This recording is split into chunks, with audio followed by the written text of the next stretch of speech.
The next project I have in the van is a place to store the Lagun table. Currently, it's kind of been rolling it up in this moving blanket, and it just sits in the garage area. So I needed to find a place to store it.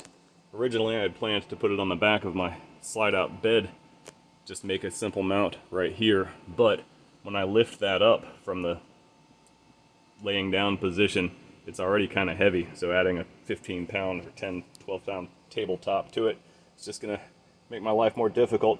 So my plan now is to make a little mount for the door. I don't really use the cubbies I built. The mount will sit in front of the cubby, so now it'll just be a hidden cubby.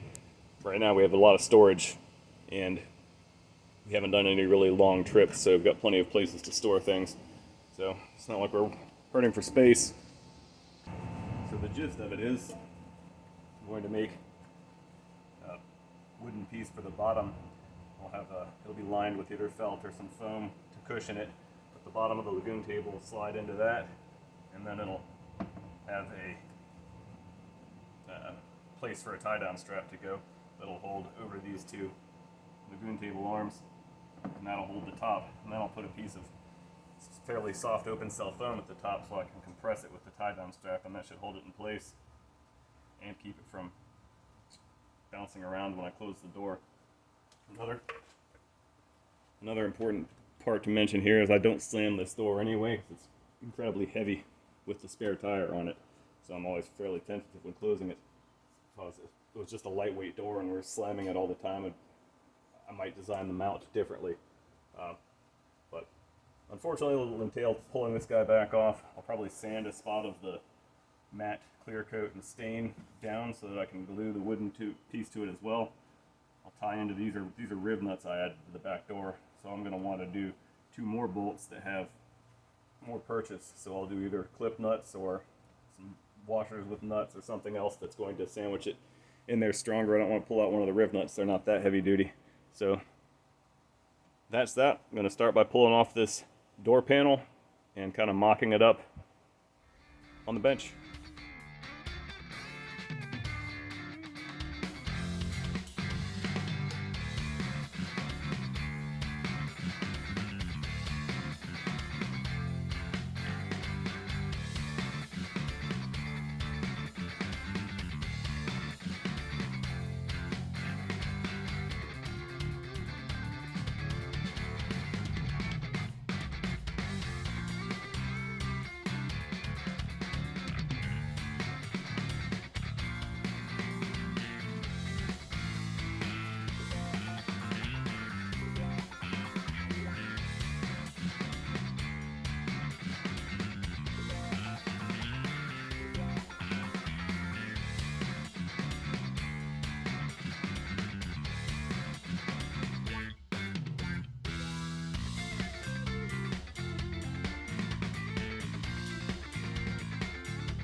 you haven't already got a good idea of what the plan is here.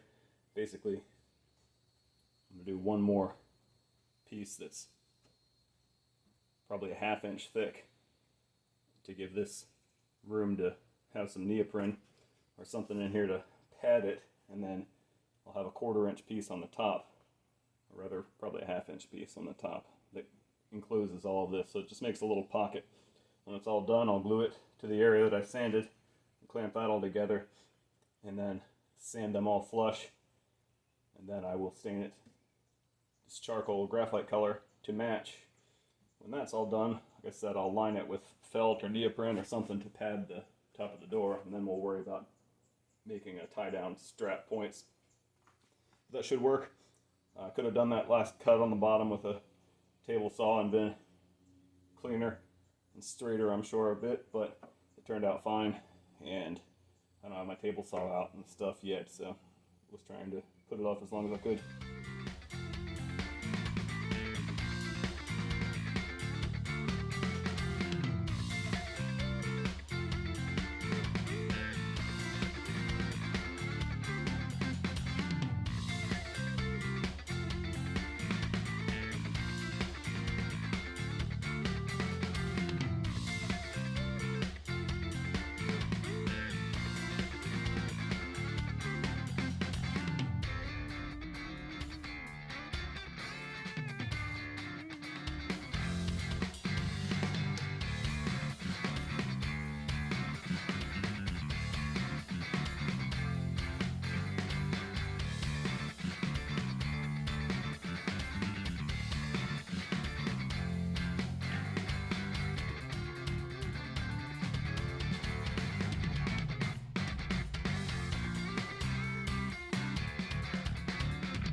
Well, I've got that cleaned up. These two match.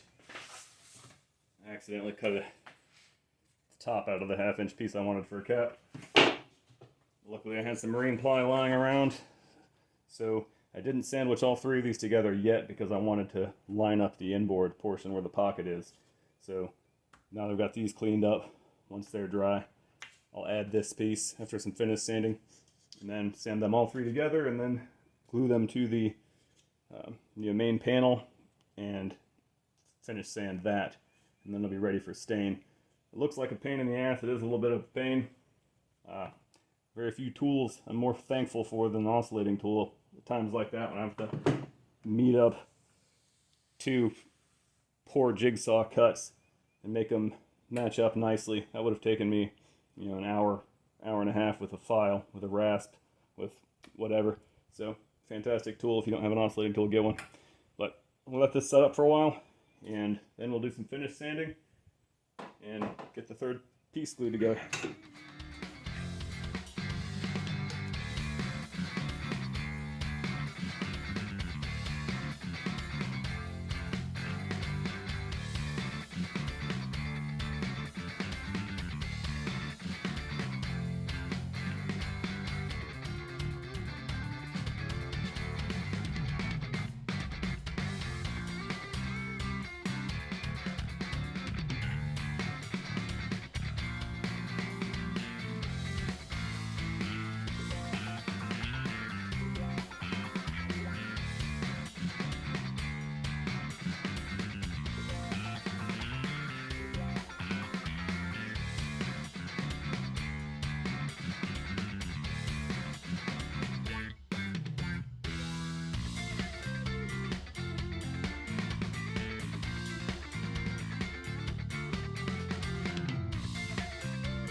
So that's all glued up. The pocket looks really good. I'm going to do some finish sanding around the edges, and I'm going to do a quarter round route around here just to give it a nice smooth look, and around the top as well. Then I'll sand this, and then we're ready for stain. Also, we'll be gluing in the neoprene and different whatever foams I'm going to use. I haven't decided yet. So that's next.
So I've got a coat of clear on here. It's polyacrylic, water-based polyurethane, satin. The match looks fantastic. I'm real happy with it. And I've got some leftover foam rubber. It's about 3/8 of an inch thick. And then I've got some much lower density foam. I'd rather it be black, but it's going to be hidden behind the tabletop. It's just going to be a couple of small pieces. So that's going to get us started. I'm going to line the inside of this. So the bottom will be that 3/8 rubber, and probably both sides. And I've got some 1/8 inch neoprene adhesive back stuff to put on the back side of this. So it's all reconfigurable and replaceable. I'm just going to see what works best. We want something that's going to kind of help hold it in place.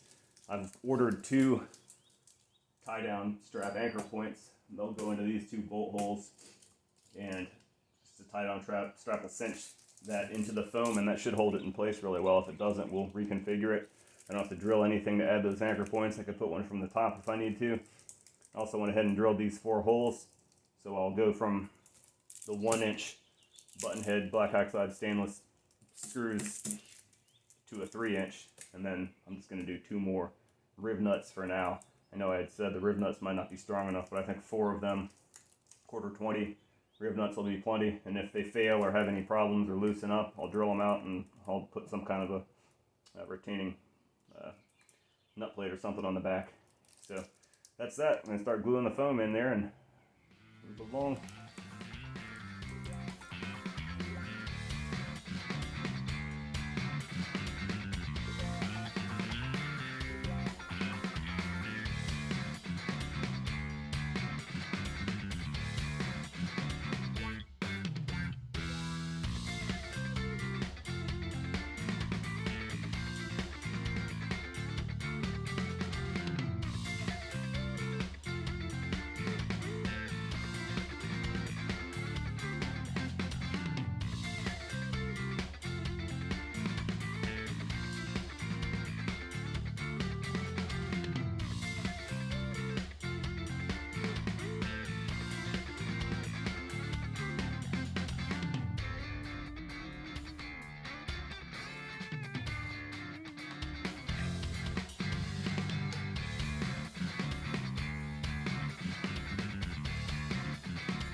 So that's pretty much it.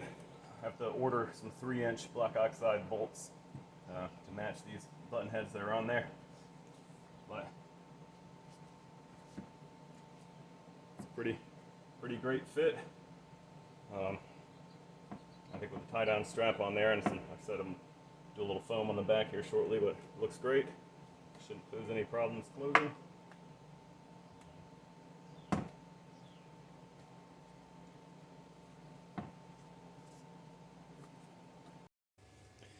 So I've got this thing mocked up. I got some simple D-rings from Amazon. It's $5.99 for 8 of them, I think.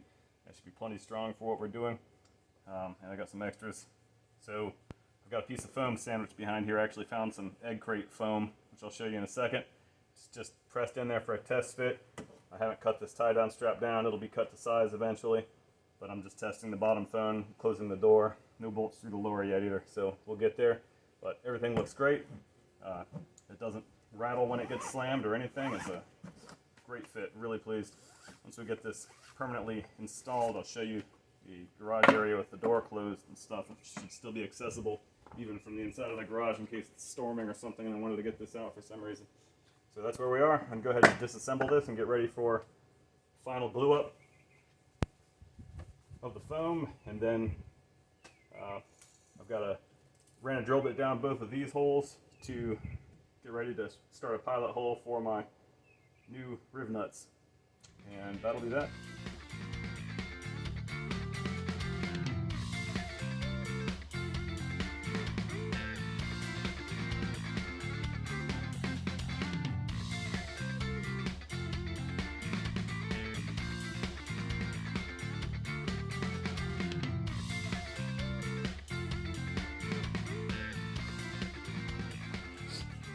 I'm going to hit this with 3M90. You may have noticed I masked off the foam. The reason for that is this stuff sprays more like silly string than like spray paint, so it just kind of wraps around the edges and it's difficult to clean off the foam, so I just did that for so the foam won't have a bunch of adhesive on it down the road.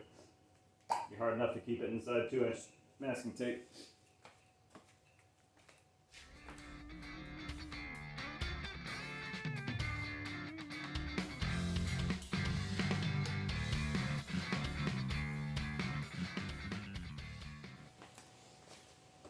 So went with a piece of egg crate. This is actually out of an old gun case. It's just got a really low density.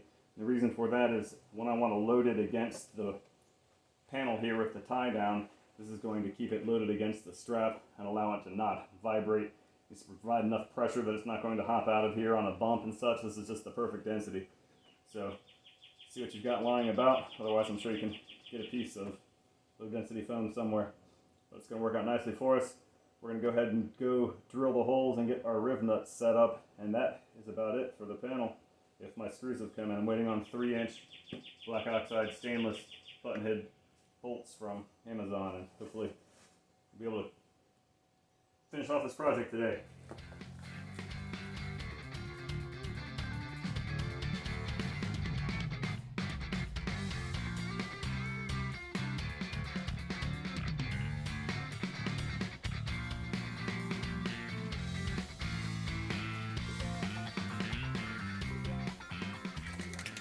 Now this is not an instructional video on riv nuts, but these are 1/4 riv nuts from McMaster Carr. They're a 25/64 drill bit, I believe, and I like to spray the riv nut itself with cold galvanizing compound before I install them. Nothing to do with adhesion, but it's high zinc. It's tantamount to painting the hole before I put it in, and that's about that. We'll get these pulled and check for a fit on our screws, and hopefully we'll be in good shape.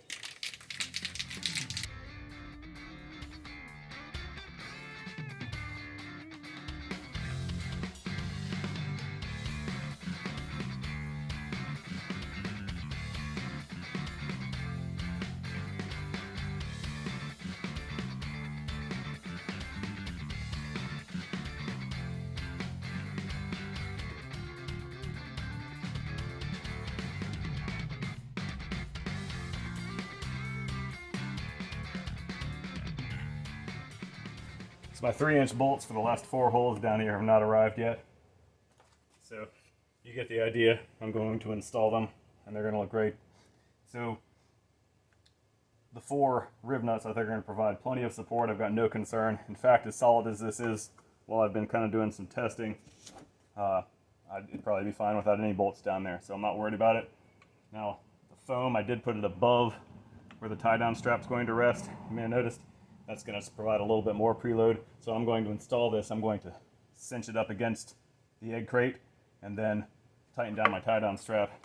Also, I've got this set up so that it's going to keep my Lagun table arms in place but not put too much of a load on them.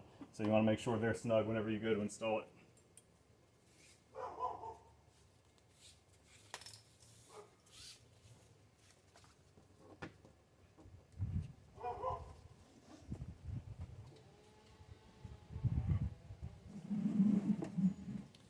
Now you could double these up across the front and provide more pressure against the table itself.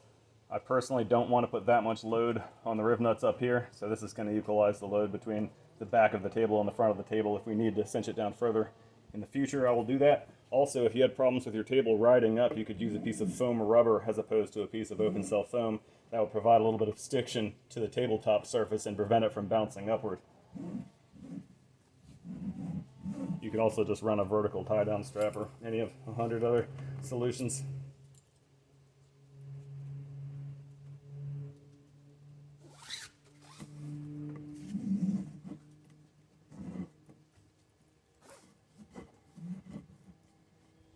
So I'm going to load this a little bit. Easier said than done with one arm, huh?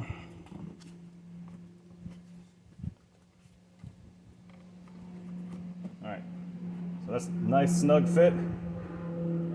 It's got really no movement. I'm not touching either of my D-rings. I'm going to cut this to length, probably to go through this hoop and then down 3 inches, and then we'll melt the ends of it off. I've got an awful lot of these. If you don't have NRS tie-down straps, I'm not sponsored, but I bought these years ago for a kayak, and they're the best tie-down straps I've ever used, so I bought 20 more. I've got them in every size. So for specific projects, I'll buy a 4-pack of the 9-foot ones and cut them down to whatever length I need. Anyway, that's that. I'll post a picture on the front of this video so you can see what it looks like with all 4 of the last bolts installed. And we'll go ahead and close this door so you can get an idea of what this is going to look like as well.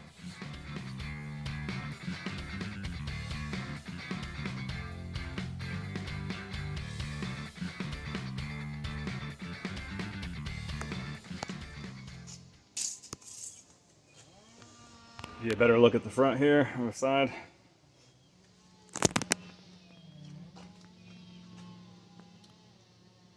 I know you may not want to do this exact same mount on your door, or you might, but some of these ideas may be useful for mounting your tabletop. I actually didn't think about putting it on the door, as I said earlier, so it turned out to be a wonderful spot. And again, I've got a spare tire on here, so I've got 100 pounds of extra weight. But this comes in. Very nice, solid fit. It fits. I've got a hatchet mounted back there. You can see it fits right up against it. And when the bed is folded down, I've got plenty of room to lift this up and remove it. That way, again, if it's raining outside or something, I can access this without going outside. I've also got that pouch behind there that I mentioned, which is now just kind of a hidden pouch, so stash for whatever I want to have back there. I don't know that anybody would find it. So that's it. Hope this video helps somebody, and if you haven't checked out the rest of the build coming along, I'm looking now for some kind of creative solutions for the garage area. I've got stuff that's always in here, like the chairs and a moving blanket, which no longer needs to be because that was the home of the Lagun table. So I can remove this, and that's one less thing in my garage area. I'm thinking about maybe some 1/4 inch, or rather 1 inch webbing with some shot cord or something to hold it down, just kind of to give purchase. Put the chairs under it. I don't know yet. If you've got any ideas, post them in the comments. A divider would be nice, but I would like to be able to also access the garage area from the door from inside the van. So still kicking around ideas. Hope this helps. Have a good one.